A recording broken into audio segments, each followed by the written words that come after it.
अभी सुन रहे हो सिंगर शंकर पवन की आवाज में।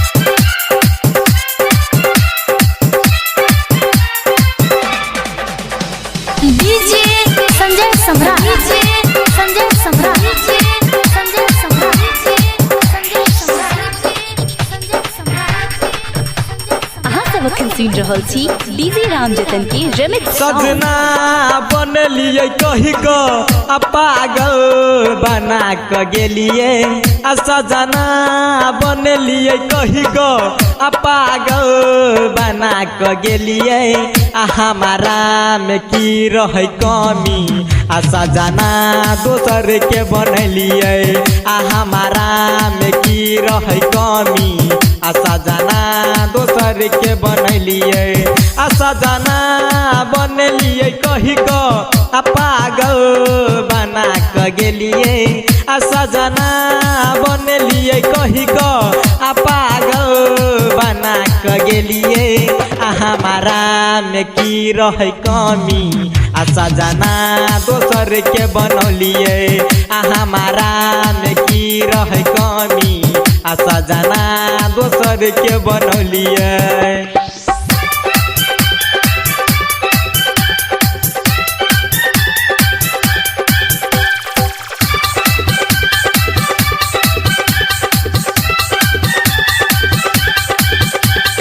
डीजे संजय सम्राट, डीजे संजय सम्राट, डीजे संजय सम्राट, संजय सम्राट।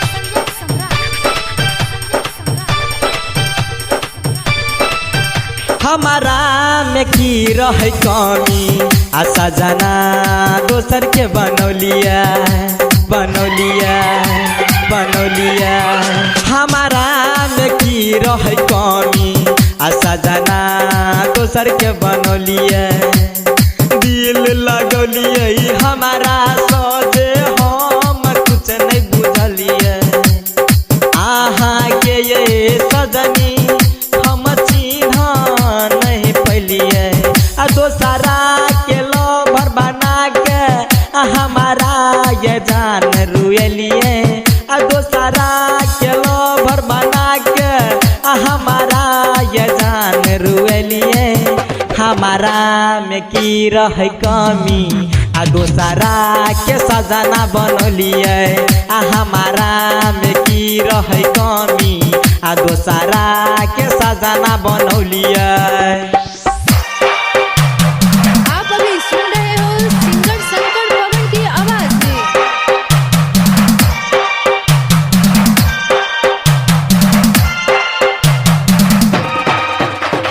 डीजे संजय सम्राट, डीजे संजय सम्राट, डीजे संजय सम्राट। डीजे राम जतन तोरा आ सकले तो गई प्यार गे प्यार गे प्यार गे डीजे राम जतन तोरा आ सकले तो प्यार गे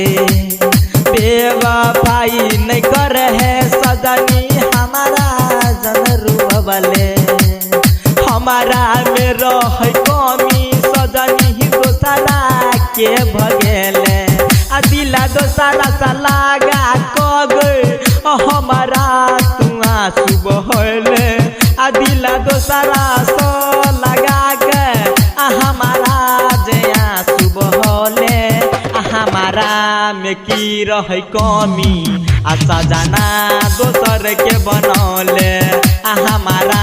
में की रहे कमी आ सजना दोसर के बनौले।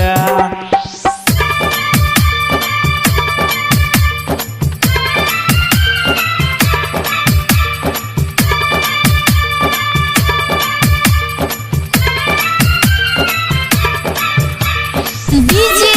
संजय सम्राट, डीजे संजय सम्राट। अहाँ सब अखन सुनि रहल छी डीजे राम जतन के रिमिक्स शंकर पवन गाबो बेवफाई के गे गीतिया गीतिया गीतिया शंकर पवन गाबो आ बेवफाई के गे गीतिया सिंगर अविनाश कहो तू मान ले जे बतिया ए नाना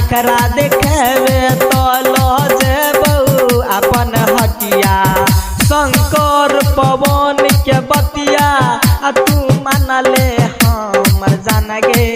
शंकर पवन के बतिया नहीं मानले हमारा जान गे हमारा में की रह कमी सजना दोसर के बनवले हमारा में की रह कमी सजना दोसर के बनवले।